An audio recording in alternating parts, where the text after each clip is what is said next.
सर्वसामान्य जनतेचे परखड न्यूज चॅनल जनकल्याण न्यूज।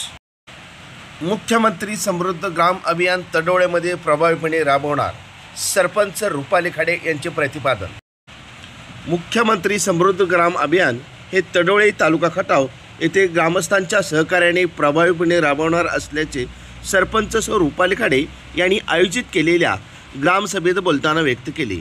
यावेळी सरपंच, उपसरपंच, ग्रामपंचायत सदस्य तसेच गावातील सर्वच थोर नेते मंडळी उपस्थित होते। यावेळी ग्रामपंचायत अधिकारी यांनी या अभियानातील नियम अटी याबाबत सविस्तर मार्गदर्शन केले।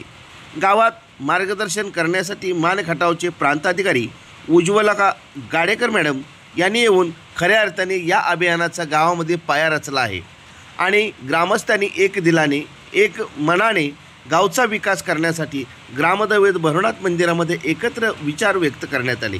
यानंतर ग्रामस्थांनी प्रत्यक्ष कृतीत आणून या आठवड्यातून एक दिवस सार्वजनिक परिसरात स्वच्छ करण्यासाठी श्रमदानाचे आयोजन केले। प्रत्यक्ष जिल्हा परिषद प्राथमिक शाळेतील शिक्षकासह विद्यार्थी, ग्रामस्थ यांनी भैरवनाथ मंदिर परिसरामध्ये स्वच्छता अभियानही राबवले। यानंतर ग्रामसभेमध्ये विविध विकासात्मक विषयावर चर्चा करण्यात आली। त्यानंतर गावामध्ये एक मताने एक दिलाने तंटामुक्ती अध्यक्ष म्हणून शरद पाटील यांची बिनविरोध निवड करण्यात आली। एकंदरीतच गावाने या अभियानामध्ये कात टाकल्याचे दिसून येत आहे।